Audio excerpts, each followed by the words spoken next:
Parece que sí fue un proceso de aprendizaje y maduración que se expresa en esa forma. Tenemos que aprender mucho de lo que hicimos. A mí me encanta esa consigna, vamos a volver. ¿Pero para qué vamos a volver? Vamos a volver para ser mejores.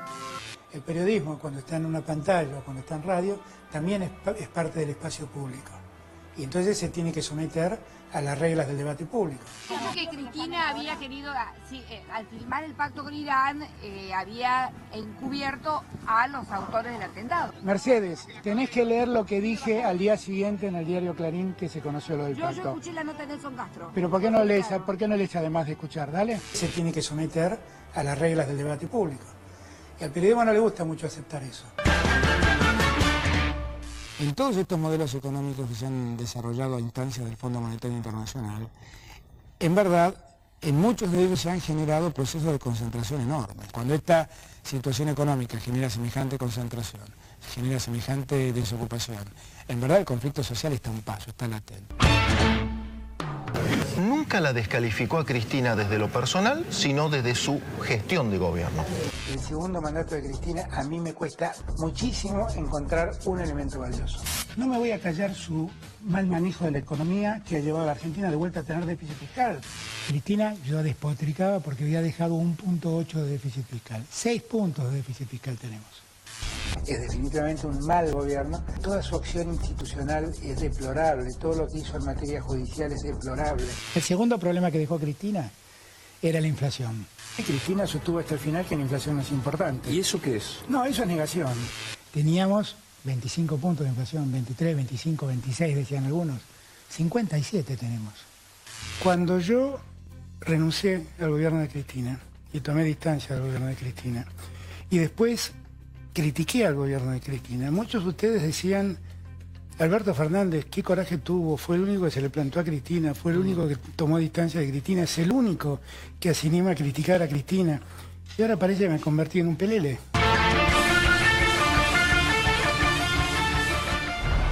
Bueno, buenas noches, gracias por venir. ¿Cómo estamos? Bien. ¿Bien? Vamos a hacer un ejercicio hacia adelante un poquito. Buenísimo. Para que no sea todo hacia atrás. Me parece. Ya vendrá igual, pero... Seguro, seguro. Primeros 90 días de gobierno. 10 de diciembre, Alberto Fernández asume la presidencia. ¿Cómo sigue la historia? Poner en marcha la economía. ¿Cómo es eso? Obsesión de poner en marcha la economía. Pues suena bien, pero... Pero es que es así. Mirá, creo que lo hablamos la última vez que estuve. El mayor problema que hemos tenido es que Macri, desde que llegó, estuvo convencido de que el problema inflacionario era un problema que radicaba en la moneda.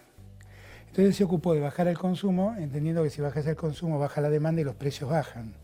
Y se ocupó de sacarle a los bancos cualquier capacidad de prestar dinero para que no lo preste y la gente no consuma. Al cabo de 4 años generó esta hecatombe, porque en la Argentina el 70% de lo que se produce lo consumimos los argentinos, solamente un remanente del 30% es exportable. Y el problema ¿cuál es? Que cuando vos bajás el consumo destruís la producción. Y por eso tenés 43 empresas por día cerradas en la gestión de Macri. Por eso. Ahora, eso además te depara un segundo problema, que es el problema en la recaudación.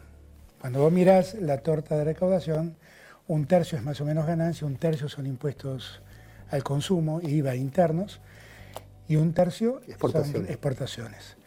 Cuando vos bajás el consumo, directamente afectas ganancias y los impuestos al consumo.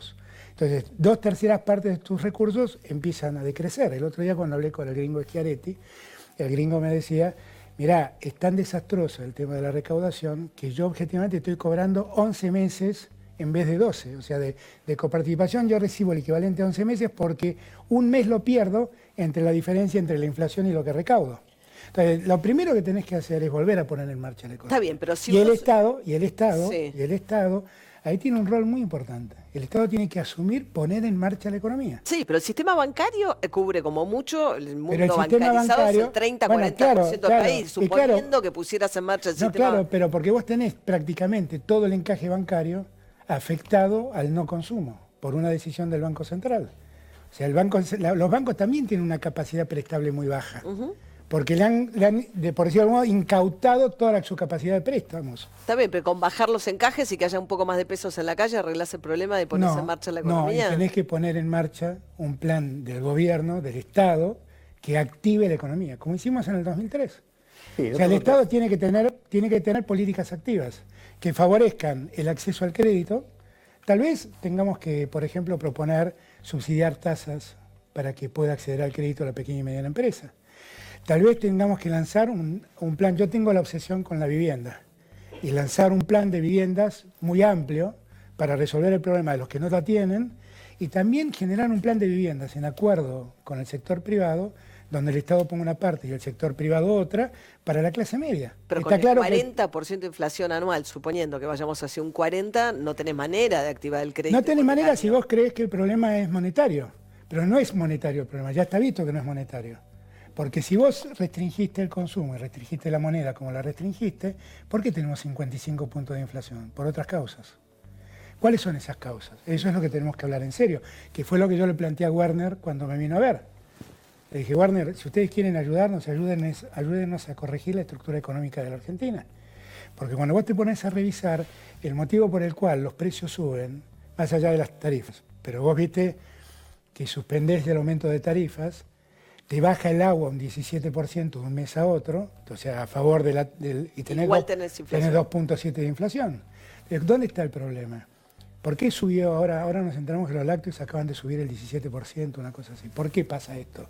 Pues tenés un nivel de concentración de mercado impresionante.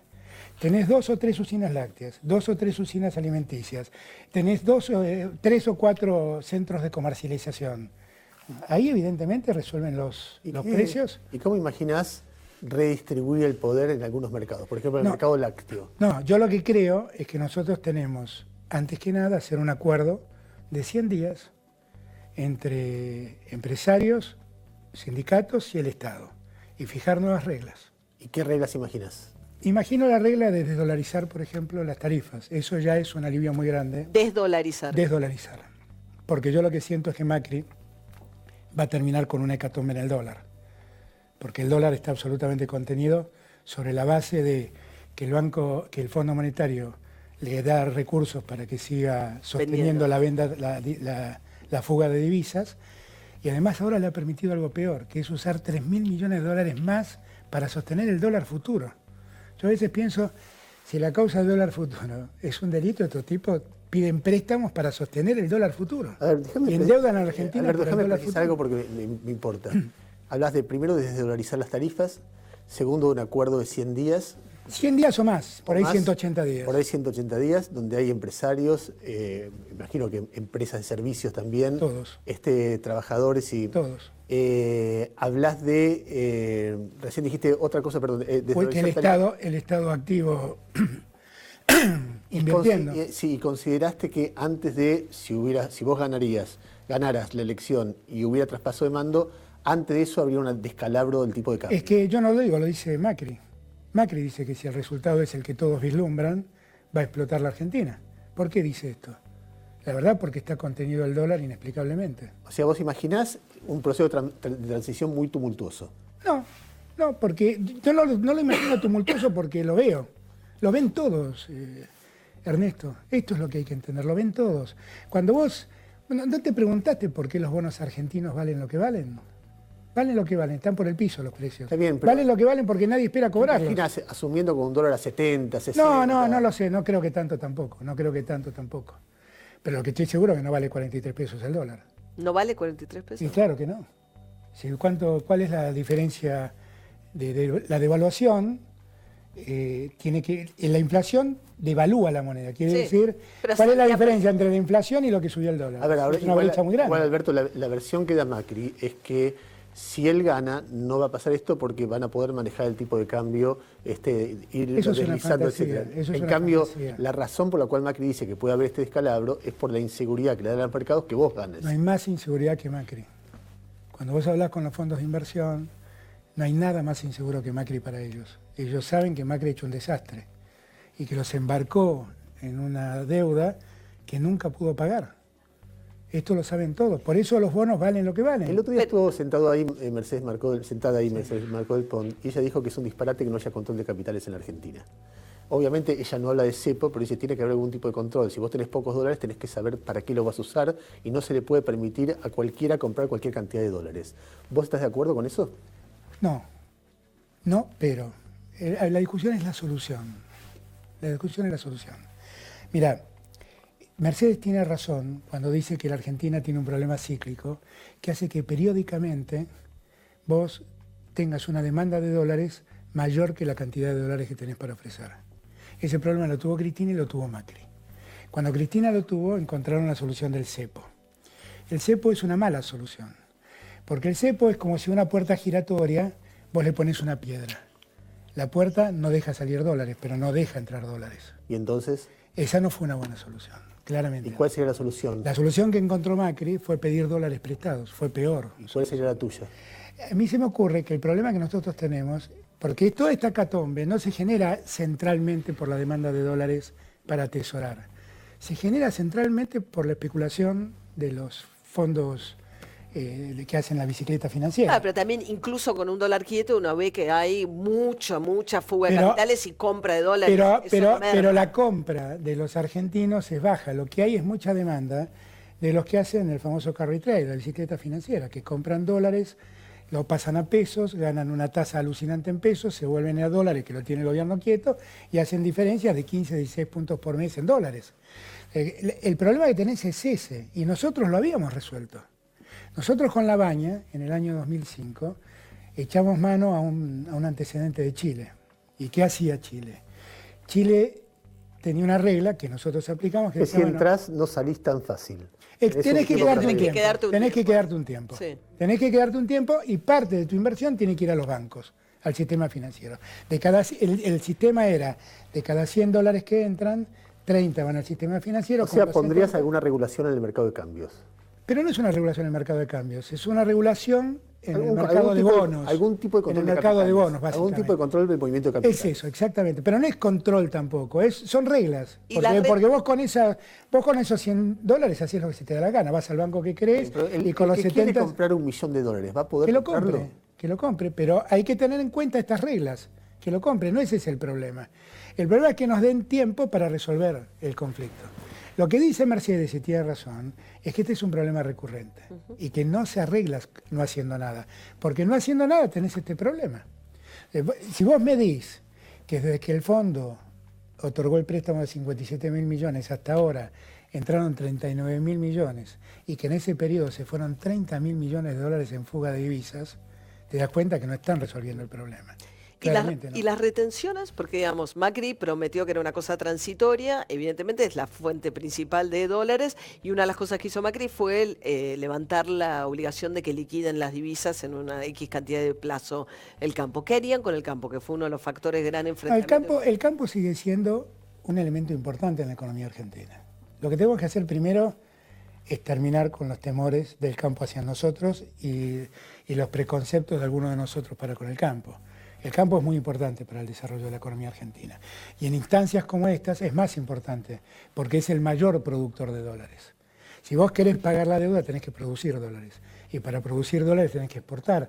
Y el campo es el mayor exportador de dólares. Por eso pregunto. Entonces, nosotros tenemos que darle alicientes al campo. Tenemos que darle condiciones al campo.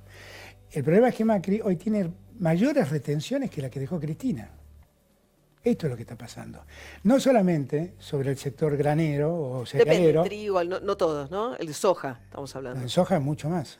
Y lo que te digo es no solamente en ese sector, sino también en otros sectores que antes no estaban grabados. Pero las retenciones, ¿deberían seguir? Pero ¿o no? déjame terminar.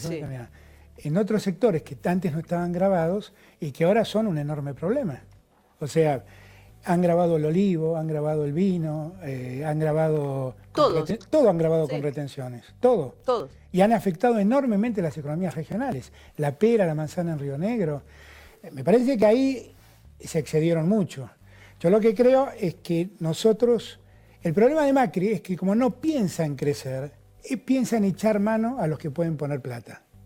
Y yo lo que pienso es en crecer, y en la medida que crezcamos tenemos que ir liberando estas presiones. Alberto, la última vez que... Lo único que sí quiero que todos tengamos en claro, ahí ustedes lo pasaban, yo la criticaba mucho a Cristina porque tenía déficit fiscal. Yo fui parte de un gobierno, el único en la historia argentina, en los últimos 120, 25 años, no sé cuánto, hubo 5 años donde hubo consecutivamente superávit fiscal. fueron los años en que fui jefe de gabinete. Para mí, Soja $600 la tonelada, eso es ¿no? falso. ¿Cómo es soja, falso? no, eso es falso. La soja, ¿Tuvieron no, el periodo de precio internacional? no, pero no es así, María. María, la soja valió $600 solo en el conflicto de la 125. La soja siempre costó alrededor de $370 durante nuestra gestión. Pero está bien, era un buen precio, eso no lo discutamos porque tenés razón, era un buen precio. Les tocó un buen momento. Un buen y después momento. de una mega devaluación. O sea que Eso es tenían- cierto, pero otros tuvieron los mismos momentos y no los aprovecharon. Si tenemos la culpa de haberlo aprovechado, lo siento, pero lo que digo es, para mí el superávit fiscal es un tema, no es un tema menor, es un tema central para la economía. Pero yo la criticaba a Cristina porque cuando ella se va deja un déficit fiscal de 1,8. El déficit fiscal de la Argentina. Bueno, hoy- depende, ¿no? Hay quienes dicen que dejó 6, 7. No, Hay te una estoy- discusión de cómo se calcula. No, te estoy diciendo, te estoy diciendo lo que dice el INDEC de Macri. No lo estoy diciendo yo, ¿eh? Lo dice el INDEC de Macri, 1,8. ¿Es el INDEC de Macri? No. El INDEC de Macri. ¿No es sí, el señor. INDEC? No, es el INDEC de Macri. ¿Vos crees que el INDEC miente hoy? No, te estoy diciendo lo que dice el INDEC de Macri, que INDEC? corrigió las cuentas públicas de Cristina. También parece el INDEC. No, tenés razón, es el INDEC, perdón, tenés razón. Lo que quiero decir es que no son números arbitrarios míos, son los datos oficiales del INDEC. Eso quise decir. El INDEC de Macri no lo dije en términos despectivos, sino en términos de que no es un cálculo amañado de algún compañero. Termino con esto. Cristina dejó 1,8. Dejó 1,8 de déficit fiscal. Voy a- Si vos querés, los peores cálculos eran 3,5. 5. El déficit fiscal de Macri es de 6,5 puntos. Contando la Como capital. contaba, no, contando la deuda de capital, externa, no de contando déficit los intereses primario, de la deuda. contando los intereses de la deuda. Pero yo también te estoy hablando, contando los intereses de la deuda, 1,8, 3,5, 6,5 puntos. No es que yo a Cristina le saco los intereses de la deuda, que casi no los tenía, los incluyo.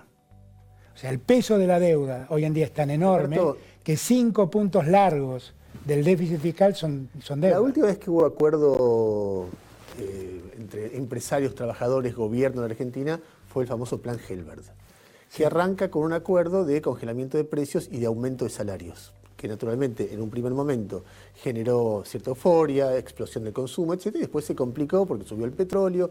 Es un proceso complejo porque cuando se anuncia un aumento de precios ya es el gobierno el que está involucrado en ese anuncio. Y si no se anuncian, se producen presiones.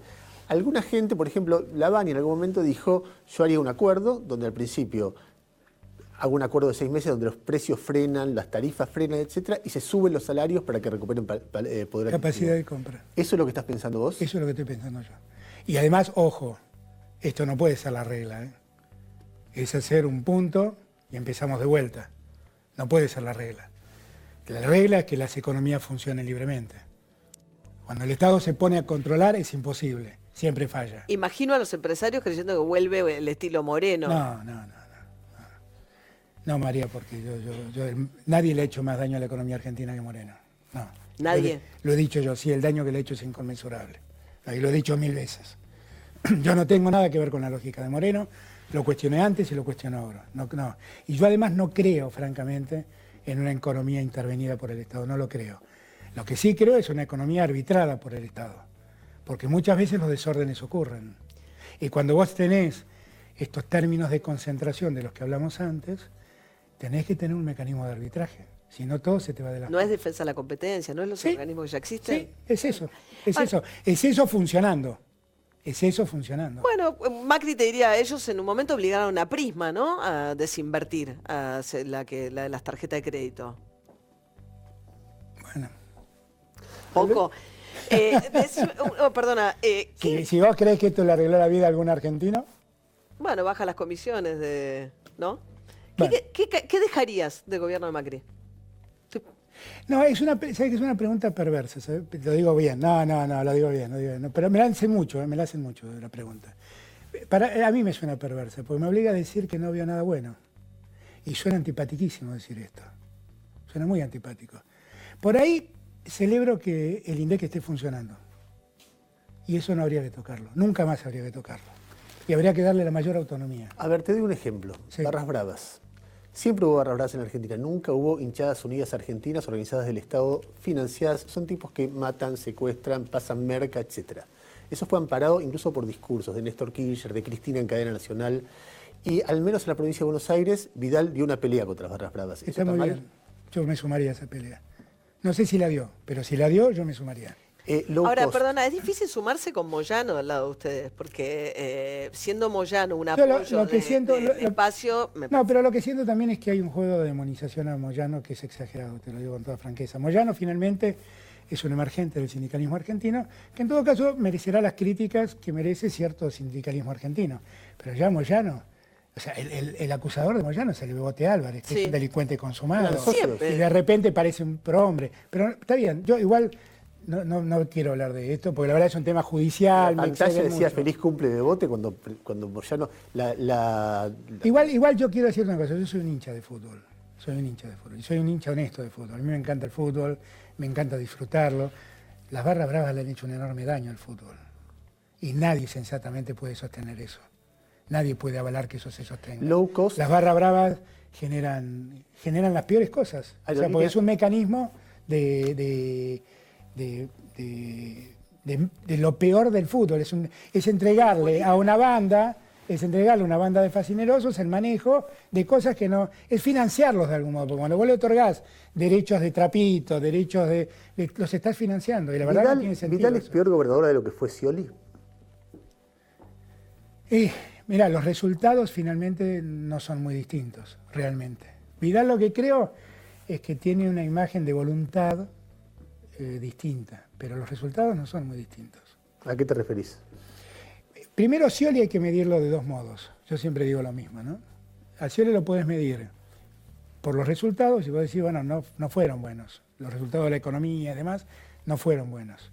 Pero si vos lo medís teniendo en cuenta que Scioli padeció en los últimos años del gobierno nacional un mecanismo de no auxilio, la verdad que lo hizo bastante bien. O sea, Y ahora, de tu vicepresidenta. sí, del gobierno que tuvo. A mí me gusta hablar con la verdad, si no... Ahora, ¿qué hacemos toca una- la lógica Pero déjeme política de que terminar, el gobernador... porque- Déjame terminar, sé bonita. No, porque si no queda como inconclusa la respuesta, disculpas. Ahora, Vidal tuvo el auxilio de 100.000 millones de pesos que le sacaron a los jubilados y mira cómo estamos. Aumentó la deuda en la misma proporción que aumentó la deuda nacional. Los primeros 2 años, después no. ¿Qué cosa? Después bajó la curva de la deuda de Provincia de Buenos Pero Aires. tiene el doble de deuda que le dejó Scioli. Este es el resultado de hoy. Si es Pero por obra eso- pública, depende No, para no qué es solo la de deuda. deuda, es un 20% más, de 10.000 a 12.000 como mucho. Sí. No es así, pero de todas maneras, lo que digo es que en el medio tuvo el auxilio de 100.000 millones de pesos que le sacaron a los jubilados, que fue la famosa reforma previsional, que fue a financiar la provincia de Buenos Aires. Yo no sé, por ahí ella ha tenido buena voluntad, no lo sé, lo que digo es que los resultados no están a la vista. Pero qué perverso tiene que ser la mente de alguien que está gobernando para castigar a un distrito en el que concentra Sí, la yo mayor estoy de acuerdo cantidad de con vos. gente de la Argentina, con la mayor concentración Estoy de de pobreza acuerdo. y escatimo fondos porque estoy... No sé porque si es la mayor concentración de pobreza, pero sí es una Y provincia la que pasa- densidad, Mirá, la mayor cantidad de números de pobres de la Argentina están en el conurbano. Pero mirá. Yo no quiero que a vos te vaya bien y entonces te escatimo la plata Eso es siendo yo perverso. pero es una perversión sí, es fenomenal. la misma perversión que tiene Macri con Formosa, con Tucumán, con San Juan. Oye, pero vos no serías compañero de fórmula de Macri. Sí, pero este es un vicio de la Argentina, seamos francos. Macri no es muy distinto a todo lo que pasó antes, en este punto. Yo cuando hablo con los gobernadores, yo les he prometido a los gobernadores que vamos a hacer un gobierno colectivo. Porque yo soy porteño. Cuando a mí me preguntaban qué aprendí yo en los años en que fui jefe de gabinete, yo siempre decía que la Argentina dice ser un país federal, pero no lo es. La Argentina declama federalismo, pero no hace federalismo. La Argentina es un país profundamente unitario, que condena a todos los países de la cordillera a sacar sus productos por el puerto de Buenos Aires, cuando nuestra mayor preocupación sería abrirles caminos para que salgan por el Pacífico. Y la verdad es que también vos te encontrás con un montón de inequidades. El otro día estuve en Catamarca, en una fábrica textil, que la están pasando pésimo. Macri, entre otras cosas, logró que se cierre Alpargatas, que era la marca emblemática argentina textil. Bueno, eso tuvo que ver, Pero déjame- se cerraron un montón de textiles, pero eso Bueno. fue una venta entre los brasileños, Bueno, que se ok, prendieron los ok. brasileños. Y no se se fueron de la... cerró, Hubo un montón de textiles que sí se cerraron por la siguen crisis, pero cerrando, no es pero el lo que caso digo, Alpargatas. no, además Alpargatas, Sí. además Alpargatas. Pero lo que digo es, no era esto lo que quería marcar. Le preguntaba a ellos dónde pagan la mayoría de sus impuestos. La mayoría de sus impuestos lo pagan en la Ciudad de Buenos Aires, porque tienen la sede social en Buenos Aires. Y yo me preguntaba, ¿por qué si producen todo en Catamarca pagan todo en Buenos Aires? Porque así está diseñada la Argentina. La Argentina, para evitar lo que vos decís, que en la provincia de Buenos Aires se concentren los términos de pobreza de los que vos hablás, la Argentina lo que tiene que hacer es otra dimensión en la distribución de los impuestos para garantizar que cada provincia reciba, no por voluntad del presidente, lo que le corresponde. Bueno, pero este gobierno, por voluntad propia, por fallo de la Corte... Por fallo de la Corte. Bueno, pero ha aumentado muchísimo... Por fallo de la Corte, pero igual celebrémoslo, pero está bien, pero celebrémoslo. Alberto, eso está bien. Nosotros eso lo tenemos que profundizar. Porque o sea, era más centralista el gobierno de Cristina Kirchner. No, sí. no, el porcentaje de impuestos que distribuía discrecionalmente... Pero no fue Cristina tampoco, eso fue una decisión que se tomó en épocas de la Rúa, en un pacto fiscal. Lo que ocurrió es que cuando se distribuía ganancias, antes de distribuir ganancias que debía coparticiparse plenamente, se resolvió que un 15% se lo quedaba el Estado Nacional y a partir de allí funcionaba la coparticipación. Y lo que dijo la Corte es ese 15% nunca debió haber sido sacado, siempre se debió haber pagado y se lo devolvió a las provincias. Eso fue, y está bien, la verdad está bien, pero no fue Cristina. Lo que por eso te digo, este es un método que viene hace muchos años y que hay que corregirlo. Porque ¿sabes cuál es el problema? Que yo insisto en que tenemos que revisar, es que nosotros necesitamos que el que nazca en Jujuy pueda nacer, crecer, estudiar, casarse, tener su familia, trabajar y morirse en Jujuy feliz de haber vivido en su tierra. Y lo que hoy hacemos es promover que ellos emigren a los grandes centros urbanos, porque el problema que tenés en el Gran Buenos Aires se repite en Rosario, se repite en Córdoba, se repite en ciudades como Bariloche. Gente que está buscando un lugar donde sobrevivir. ¿Estás más de acuerdo con la doctrina Zaffaroni o la doctrina Patricia Bullrich? No sé cuál es la doctrina Zaffaroni, no sé cuál es la doctrina Patricia Bullrich. A ver, Patricia Bullrich está diciendo... No, claramente con Patricia Bullrich no estoy de acuerdo. ¿Cuál es la doctrina Zaffaroni? Bueno, la doctrina Zaffaroni en general, o lo que se entiende como tal cosa, es tener un excesivo o un garantismo extremo donde cualquier policía... No estoy tampoco con ningún garantismo extremo. Pero para mí el garantismo no es extremo. Para mí el garantismo es el resultado de un Estado de Derecho. Es respetar el Estado de Derecho. Todos tenemos derecho a la defensa. Bueno, te lo explico de esta manera. Cuando asumió Patricia Bullrich, dijo hasta este momento la policía siempre era sospechosa. Sí. Y entonces el Estado tiene que responder por ella y respaldarla cada vez que entra operativo porque se juega en la vida.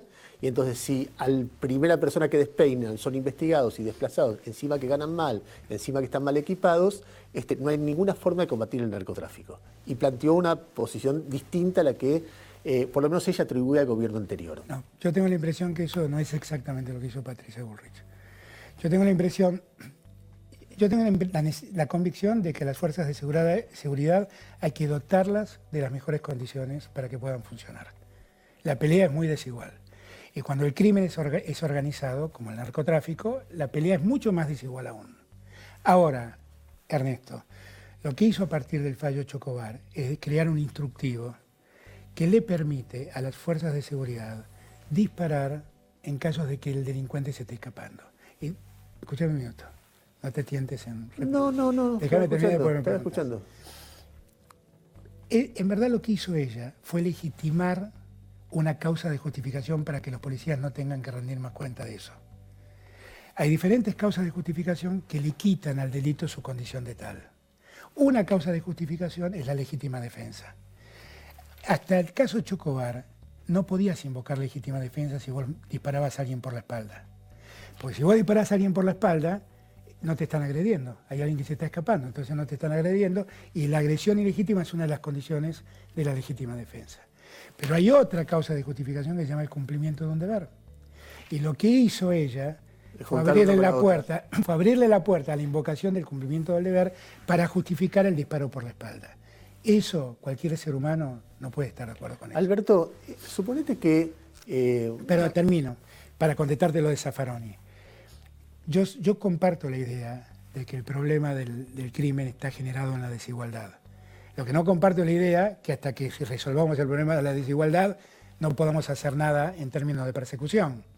Nosotros tenemos que ser inflexibles en la aplicación de la ley, respetando las normas del Estado de Derecho. A ver, no sé si esta situación te pasó, pero me imagino que mucha gente, el conjunto llamado indecisos, debe estar planteándolo así, o alguna gente. Es decir, mira, la verdad que con Macri me fue mal, me da miedo que pase en un segundo mandato, dado lo que pasó con mi vida económica en el primer mandato, pero no te quiero votar a vos porque estás rodeado de gente o procesada o, no sé, qué sé yo, el vicepresidente de Cristina ya está condenado por ¿Y por qué me rodea? ¿Dónde me está rodeando? Bueno, mucha gente puede pensar que, por ejemplo, la fortuna de la familia Kirchner fue una fortuna mala vida y muy y obscena en su cantidad de departamentos, hoteles, plata en cajas fuertes, etc. Entonces, si una persona te dijera, mira, yo no quiero más de Macri, pero la verdad que me cuesta mucho votarte porque sería convalidar una serie de conductas éticas que no está bien convalidar, ¿qué le contestarías? Primer punto, que yo pasé por la función como jefe de gabinete casi 6 años, que antes estuve muchos años en la función pública y jamás nadie en su vida me denunció por un hecho de corrupción. No es que me denunciaron y pude explicar que no era culpable, nunca nadie me denunció. Y en el medio me enfrenté a un gobierno como el de Cristina y me enfrenté a un gobierno como el de Macri, que si hubieran podido denunciarme, no tengo ninguna duda que me hubieran denunciado, porque era un crítico honesto, sincero, pero muchas veces eso no es aceptado por el conjunto.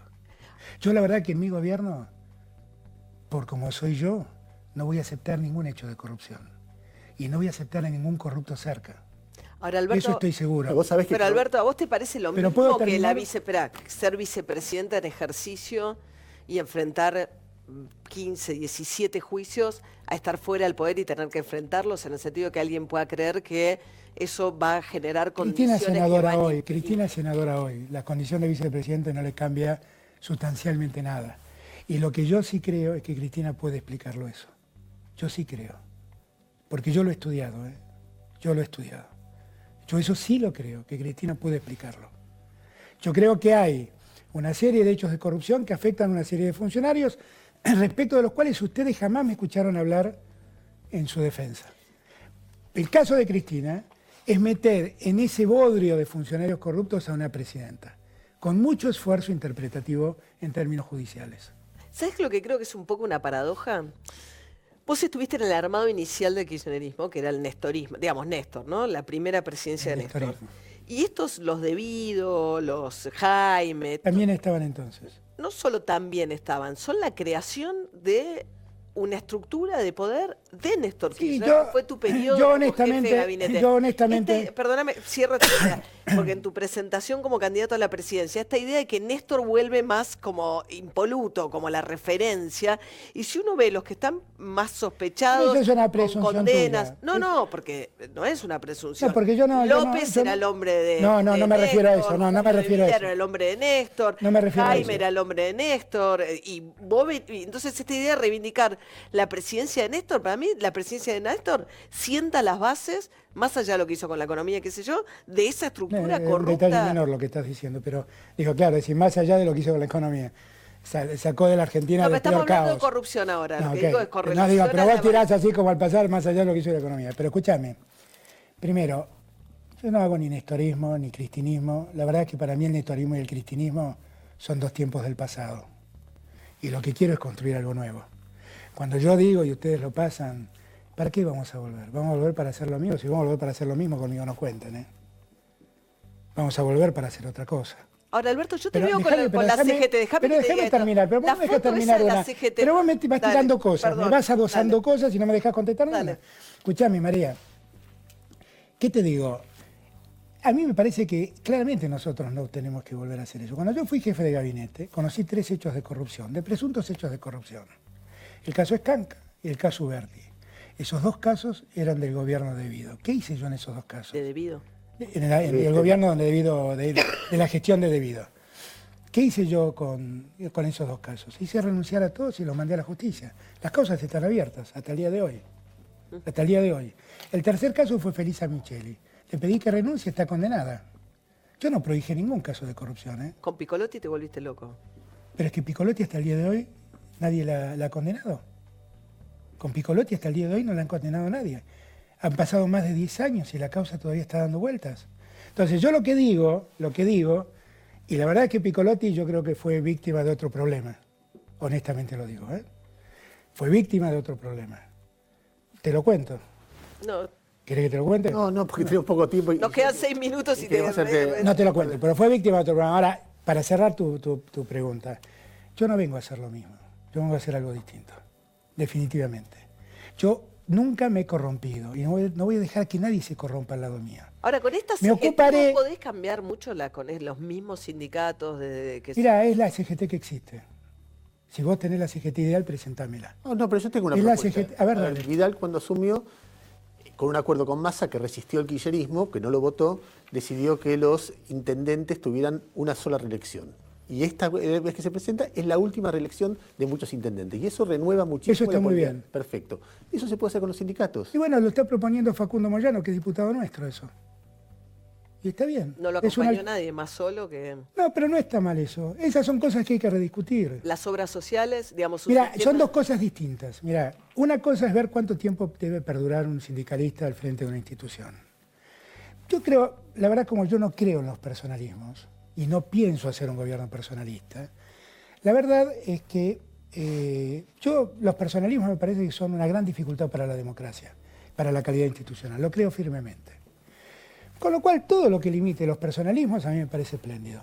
Para los sindicatos, para la política, me parece que eso da mejor calidad institucional. Alberto, este fin de semana- Pero, lo que no quiero es que esto se confunda con lo que yo pienso sobre el sistema sindical o el sistema de obras sociales. O sea, la Argentina ha logrado construir una clase obrera fuerte porque existe el sindicalismo. Y los argentinos tenemos salud todavía, no porque el Estado lo da, sino porque existen las obras sociales. Y yo de eso no voy a renegar, ¿eh? Bueno, pero ahí tenés gastás el 10% del PBI en 3 sistemas de salud. Sistema de salud público, El Estado de no las gasta obras nada. Mirá, sociales y yo el no de- entiendo cómo es posible que estos que se llaman liberales, los liberales dicen que hay 3 reglas que el Estado no debe faltar. Dicen, el Estado no se debe meter en nada, pero debe garantizar educación, salud y seguridad. Resulta que Macri le hizo creer a los argentinos que es un símbolo de estatus social, mandar a tus hijos a la escuela privada, tener medicina prepaga y vivir en un barrio cerrado con seguridad privada. Esa es la muestra más clara de la decadencia del Estado. Es la muestra más clara. Nosotros tenemos que garantizar la educación a todos. No pensar que la educación pública es un lugar donde se cae. Ni pensar que las universidades en el conurbano son inútiles porque los pobres no acceden al estudio. Y no podemos seguir pensando que la salud puede estar en manos de la medicina prepaga, porque además van a llevar a la quiebra el sistema de medicina prepaga, que es un sistema que yo no quiero destruirlo, porque me parece que hay mucha gente que lo puede pagar y bienvenido sea. Pero ¿qué le están haciendo al sistema de medicina prepaga? Le están haciendo cargar con todas las responsabilidades del Estado, ya no puede más el sistema. Porque cualquiera le exige a la prepaga que cumpla con las obligaciones que tendría que cumplir el Estado. Alberto,